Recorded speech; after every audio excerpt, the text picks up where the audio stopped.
भारतीय लघु उद्योग विकास बैंक ने असिस्टेंट मैनेजर ग्रेड ए और मैनेजर ग्रेड बी के भर्ती के आवेदन के लिए नोटिफिकेशन जारी किया है। इस वीडियो में मैंने सभी डिटेल्स को समझाया है। SIDBI एक सरकारी फाइनेंशियल इंस्टीट्यूट है जिसका मुख्यालय उत्तर प्रदेश के लखनऊ में है। इसमें कुल 72 रिक्तियों के लिए नोटिफिकेशन जारी किया गया है, जिसके आवेदन की अंतिम तिथि 2 दिसंबर है।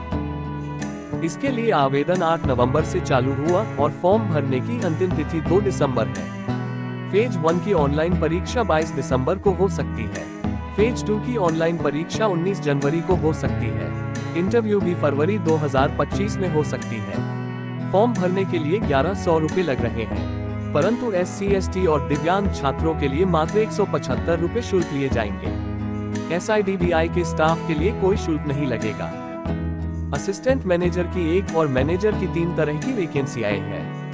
एक है जनरलिस्ट, दूसरा है लीगल और तीसरा है IT। जनरलिस्ट वाले पदों के लिए असिस्टेंट मैनेजर के लिए 50 वैकेंसी और मैनेजर के लिए 10 वैकेंसी है।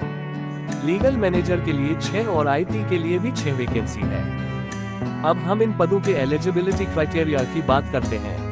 पहले बात करते हैं एजुकेशनल क्वालिफिकेशन की। Journalist assistant manager grade A, इसमें अगर आपने BCom, BBA, BTech या CS, CMA या CFA किया है तो आपको 2 साल का एक्सपीरियंस भी चाहिए होगा। यह एक्सपीरियंस आपको MSME या कॉर्पोरेट सेक्टर में ट्रेडिंग और लैंडिंग के क्षेत्र में या इन्वेस्टमेंट बैंकिंग, मर्चेंट बैंकिंग के क्षेत्र में शेड्यूल्ड कमर्शियल बैंक या फाइनेंशियल इंस्टीट्यूट में होना चाहिए। परंतु अगर आपने MBA या CA कर रखा हो तो असिस्टेंट मैनेजर के लिए आपको 2 साल एक्सपीरियंस की जरूरत नहीं होगी।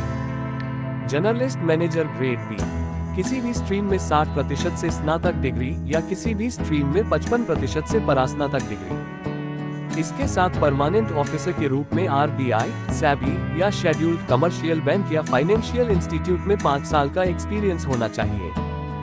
IT manager grade B, BE या BTech या MCA 60% से पास किया हो।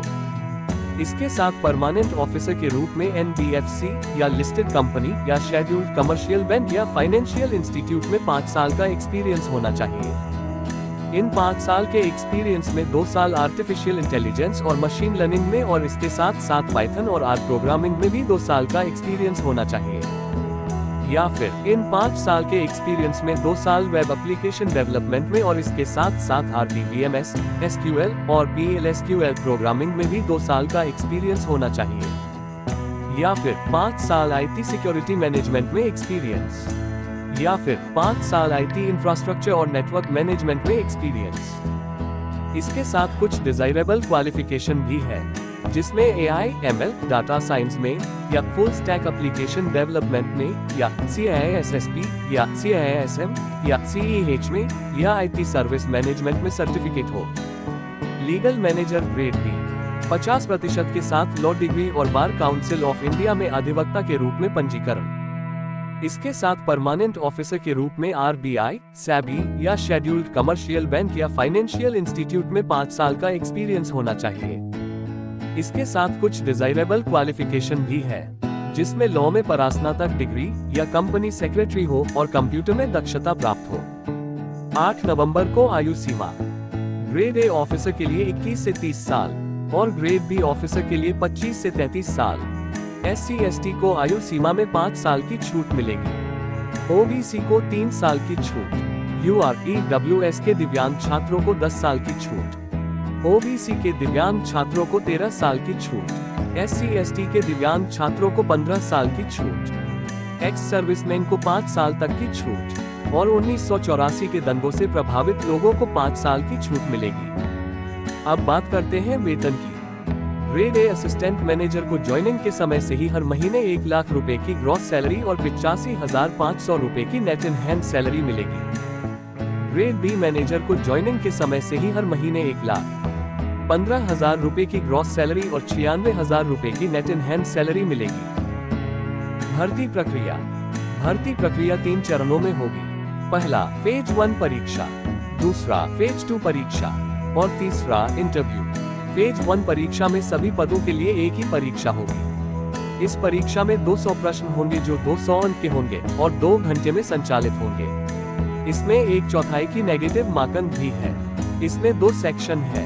एक है क्वालिफाइंग सेक्शन, जिसमें रीजनिंग, इंग्लिश, क्वांटिटेटिव एप्टीट्यूड और कंप्यूटर ज्ञान है। इस क्वालिफाइंग सेक्शन के सब्जेक्ट्स के मार्क्स फेज 2 के लिए मेरिट बनाने में नहीं जुड़ेंगे। इनको बस क्वालिफाई करना होगा और इसके अलावा बाकी सब्जेक्ट्स जैसे कि सामान्य ज्ञान, MSMA और स्ट्रीम स्पेसिफिक टेस्ट को मेरिट सेक्शन में रखा गया है। इनके मार्क्स फेज 2 के लिए मेरिट बनाने में उपयोग होंगे। फेज 2 परीक्षा जर्नलिस्ट, लीगल और IT के लिए अलग अलग होती है। जर्नलिस्ट में 2 पेपर होंगे। पहला पेपर इंग्लिश लैंग्वेज का होगा। ये डिस्क्रिप्टिव होगा, जिसमें उत्तर को कीबोर्ड पर टाइप करना होगा, जिसमें 3 प्रश्न 75 अंक के 75 मिनट में संचालित होगा। दूसरा पेपर MSMA और फाइनेंस मैनेजमेंट का होगा। इसमें 50 प्रश्न ऑब्जेक्टिव होंगे, 75 अंक के और 60 मिनट में संचालित, और 10 प्रश्न डिस्क्रिप्टिव होंगे, 50 अंक के और 75 मिनट में संचालित। इसमें 10 में से 4 ही अटेम्प्ट करना है, जिसमें 2 प्रश्न 10 अंक और 2 प्रश्न 15 अंक का होना चाहिए। लीगल में 2 पेपर होंगे। पहला पेपर इंग्लिश लैंग्वेज का होगा। ये डिस्क्रिप्टिव होगा, जिसमें उत्तर को कीबोर्ड पर टाइप करना होगा, जिसमें 3 प्रश्न 75 अंक के 75 मिनट में संचालित होगा। दूसरा पेपर लॉ के सामान्य ज्ञान का होगा। इसमें 50 प्रश्न ऑब्जेक्टिव होंगे, 75 अंक के और 60 मिनट में संचालित, और 6 प्रश्न डिस्क्रिप्टिव होंगे, 50 अंक के और 75 मिनट में संचालित। इसमें 6 में से 4 ही अटेम्प्ट करना है, जिसमें 2 प्रश्न 10 अंक और 2 प्रश्न 15 अंक का होना चाहिए। IT मैनेजर में 2 पेपर होंगे। पहला पेपर इंग्लिश लैंग्वेज का होगा। ये डिस्क्रिप्टिव होगा, जिसमें उत्तर को कीबोर्ड पर टाइप करना होगा, जिसमें 3 प्रश्न 75 अंक के 75 मिनट में संचालित होगा। दूसरा पेपर प्रोग्रामिंग और IT ज्ञान का होगा। इसमें 50 प्रश्न ऑब्जेक्टिव होंगे, 75 अंक के और 60 मिनट में संचालित, और 10 प्रश्न डिस्क्रिप्टिव होंगे, 50 अंक के और 75 मिनट में संचालित। इसमें 10 में से 4 ही अटेम्प्ट करना है, जिसमें 2 प्रश्न 10 अंक और 2 प्रश्न 15 अंक का होना चाहिए। फेज 2 के परफॉर्मेंस के आधार पर इंटरव्यू में बुलाया जाएगा। इंटरव्यू 100 अंक का होगा। फाइनल मेरिट लिस्ट तैयार करने के लिए ऑनलाइन परीक्षा और इंटरव्यू दोनों के अंकों को जोड़ा जाएगा।